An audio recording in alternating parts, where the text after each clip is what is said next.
karate. Yeah, I got a black belt. I could have had any colour I wanted. I just figured black goes with everything. Here's the weird bit, this would have happened to you too probably. After my course, I was told I had to register my hands as lethal weapons. Which is true, I can break up in 20 roof tiles with these things. You got no idea what it's like laying in bed of a night knowing where one of these fuckers could go off.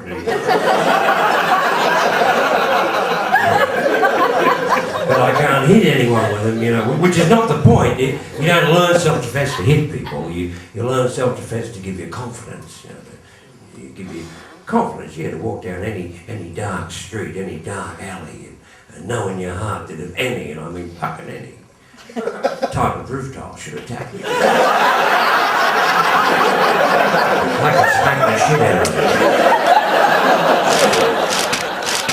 Welcome to the final episode in this series of Talking Comics. A chance to take a look back at some of the comedians that appeared on this series. And we'll also take a look at one of my favourite parts of the program, in question time being what's the funniest joke you never wrote. So let's take a look back at some of those comedians you may have missed. I lost a good chunk, probably almost 50% of my hearing in my right ear. I start to sometimes to think that other people are going deaf. And my girlfriend, Claire, I started thinking, man, Claire is going deaf. She's fucking deaf as a post. She is totally deaf, right? And then I thought I'll test her, standing at the stove cooking. And I've come up like I thought I'll make it fair. This is no bullshit. I've come up 3 paces behind her and I said, Claire, what's for dinner? Right?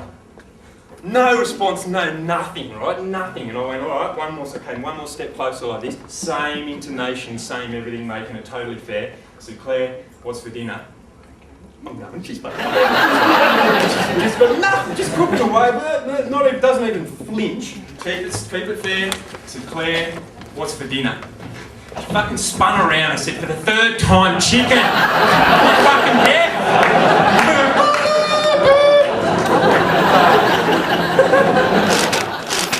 You ever walk into block of units, it's got notice boards there. Well, mine has. It's got a notice board. True story, come back from the tour, some chick had pinned this up on the notice board. Cross my heart, hope to die.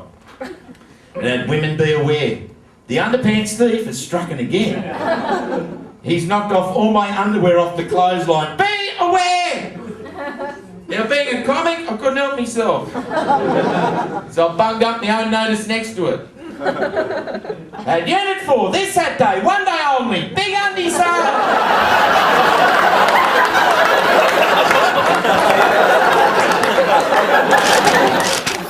Peter Harvey, for years. When are they going to get rid of this guy? Peter Harvey, National Line, proprietor of the 60 Minutes mailbag, and the only journalist in Australia with hair on his vocal cords. I can't help the way I talk, so I wish you wouldn't laugh at my affliction. When my balls dropped, they broke my foot.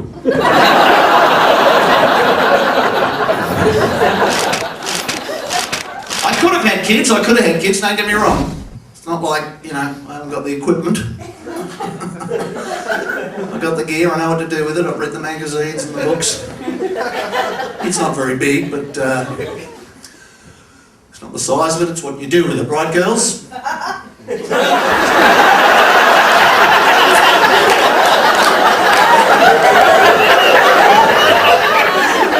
I don't mind, that's, modern stand-up, we let it all hang out, and I don't mind telling you, it's only 5 inches.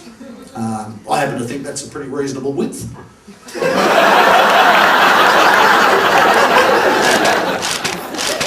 bad when you go on a date. If you're on a date, like the first thing you do on the date, you sit down, you get dinner, and your stomach goes, and straight away you go, oh no, that is a fart start.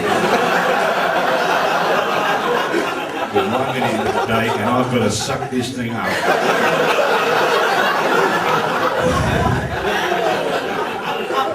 Dinner. Go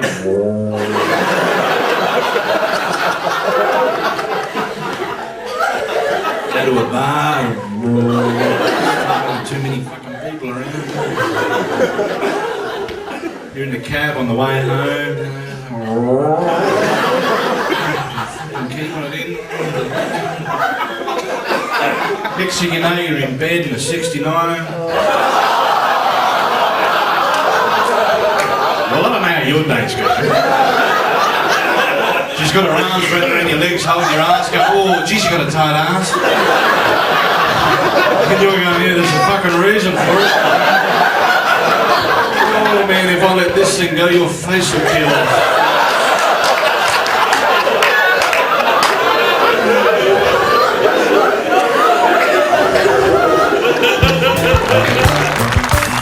Coming up after the break, Gaz gives us the funniest joke he never wrote.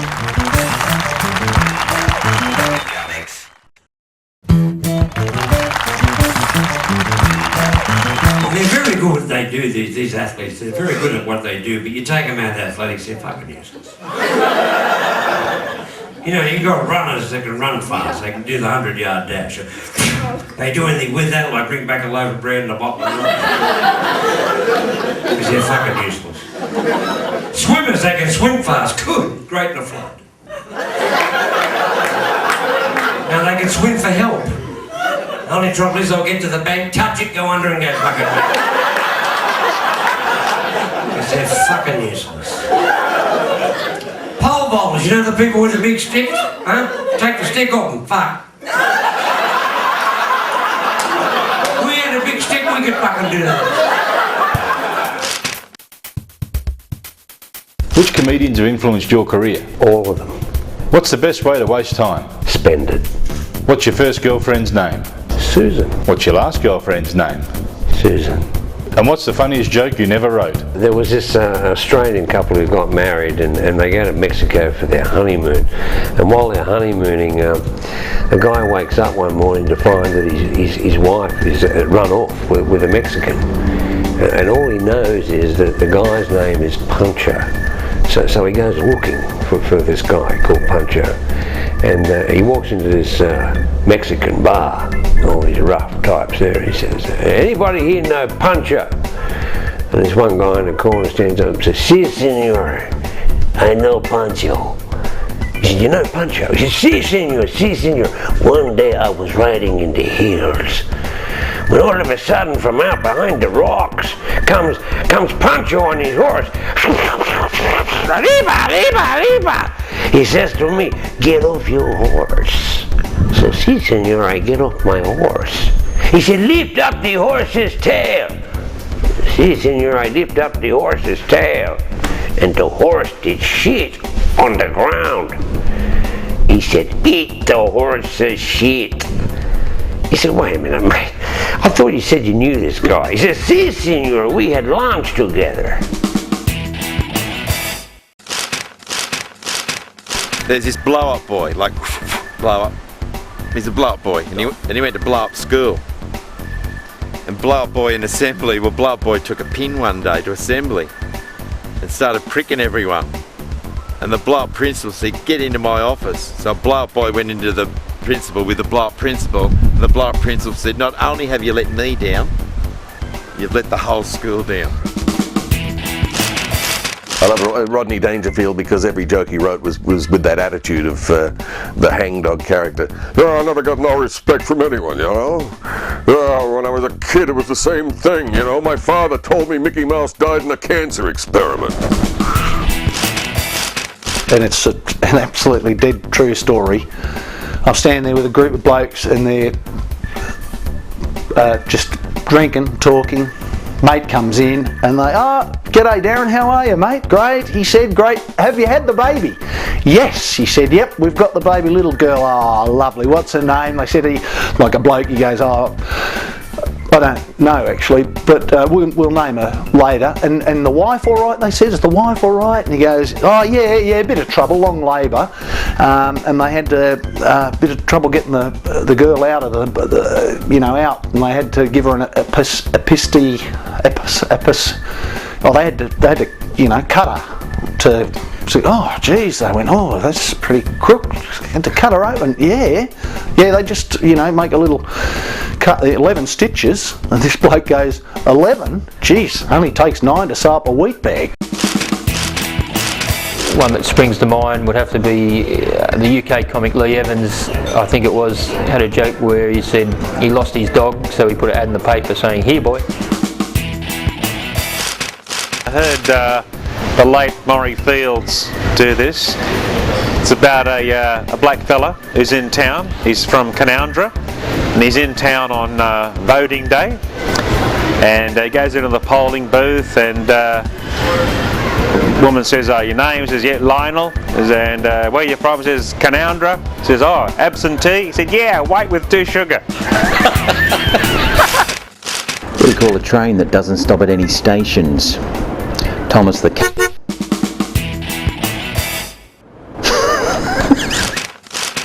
A woman looks at herself in the mirror, turns to her husband and says, "I look fat, old and ugly.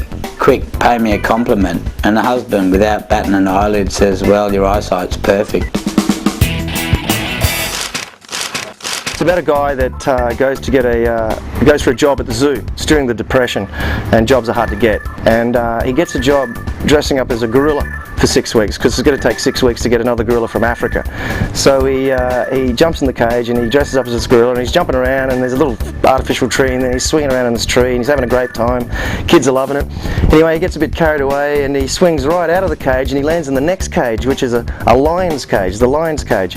And he's in the corner of the cage, and this lion looks at him, and he starts stalking him and coming towards him. And the guy rips his gorilla head off and goes, "Help! Help! Lion's gonna eat me!" And the lion takes his head off and goes, "Shut up, idiot, we'll both lose our job." There's a bloke making love to his wife and he's taken ages. She said, "Why are you taking so long?" He said, "I can't think of anybody." This woman is in the shower and somebody's at the door delivering a telegram, and the woman goes, I can't get it now, I'm in the shower. Why don't you sing it to me?" Because he used to have singing telegrams. He goes, I really don't think it's appropriate for me to do that. And she goes, no, please sing it to me. He goes, no. And this argument continues, and finally he gets so upset he goes, "Your sister Rose is dead." Billy Connolly joke about the rhythm method. You know that one? At the point of ejaculation, withdraw. There's not a pack of wild horses that could make my arse go in that direction. How do you get a fat chick into bed? Piece of cake. I think it was a big turning point, September the 12th, wasn't it? 11. I was watching live that night it happened. It was past midnight, it was the 12th.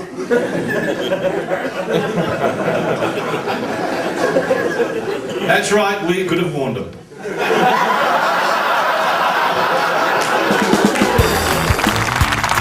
Still to come, more stand-up comedy and the funniest joke Dazz ever wrote.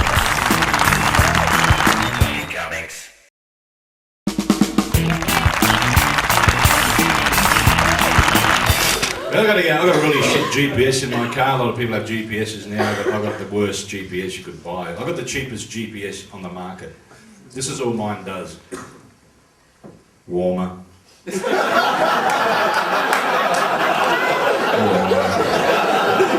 Colder.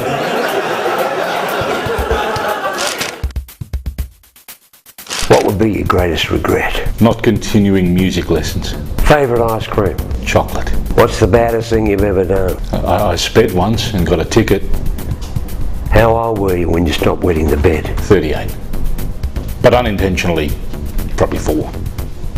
And what's the funniest joke you never wrote? This kid goes to his girlfriend's parents' place for dinner anyway. He's got a bad case of, flatulence starting to build up at the dinner table, and he didn't want to leave, and he didn't know how to get away with it. Anyway, he just squeaks out the first one, and it's a bit of a smell to it, and the family dog was under the table, and the father leans down and says, "Oh, Rover, come on, get out." And the kid thinks, "Oh, great, they think it's the dog, so he might let another one go." He farts all the way through dinner, and the whole time, and "Rover, get out." And eventually he's got his last fart there, and it stinks, it's just unbearable. And the mother turns in and goes, "Rover, for Christ's sake, get out from under the table before the guy shits on you."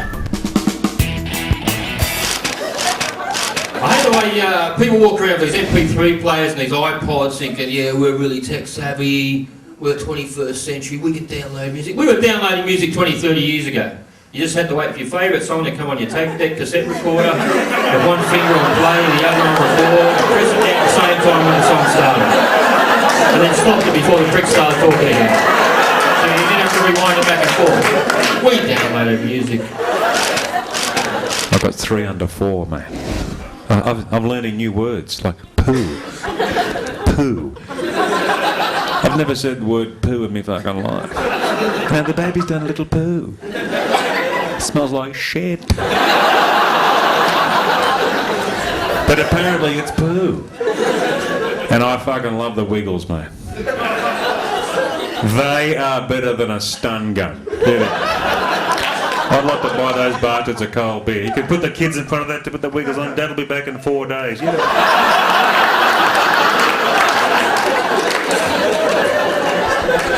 Fantastic. A few years later I got out to high school and the teachers came out and told us that boys and girls actually do have germs and we need to wear condoms. Well, I haven't always wore condoms, you know, which is a bit of a risk these days, but I'm a risk taker, folks. When I used to ride my bike to primary school, I never wore a stack hat. And I figure condoms and stack hats are basically the same thing. They're there for your protection and you really should wear them. But every now and again you think, well, I'm only going to be a few minutes.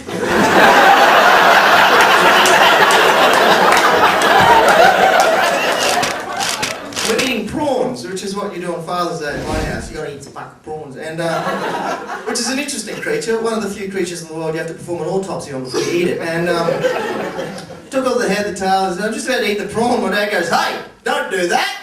I said, "Well, why not?" He goes, "You haven't pulled out the poo tube." I said, "Oh shit." I've been eating prawns for 20 years with the poo tube in it. So I took out the poo tube and I ate the prawn, no taste.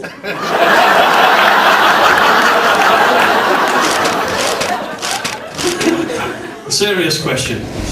Is it just me, or is there any other blokes in here tonight who feel like a pedophile when they slow to 40 in a school zone?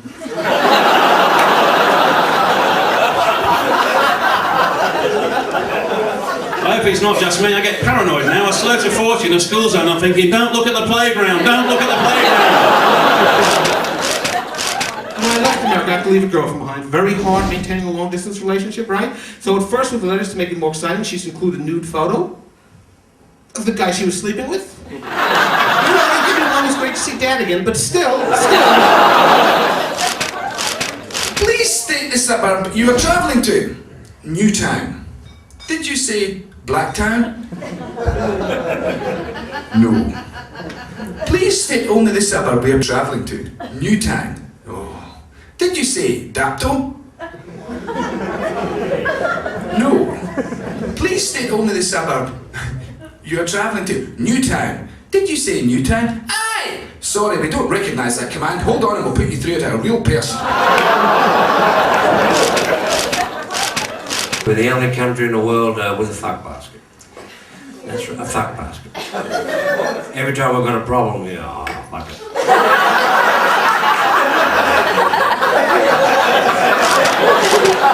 Once again, thanks a lot for tuning in to this series of Talking Comics with Dazz and Gazz. And if you'd like to take a look back at any of the episodes, log on to dazzandgazz.com and you can. And in the meantime, let's take out this series with Mick Meredith, the very romantic song. Nice.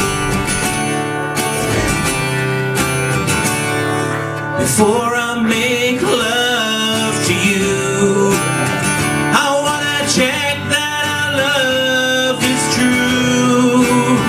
'Cause there's a lot of things I wanna do and to ask of you.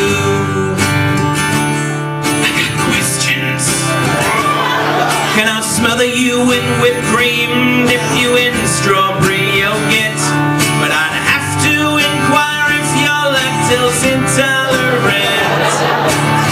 These are some of the questions, baby, I need to ask of you. I got questions. Have you had syphilis, tinea, or drunk Foster's beer? Ever listen to Celine Dion or taken out in the rear?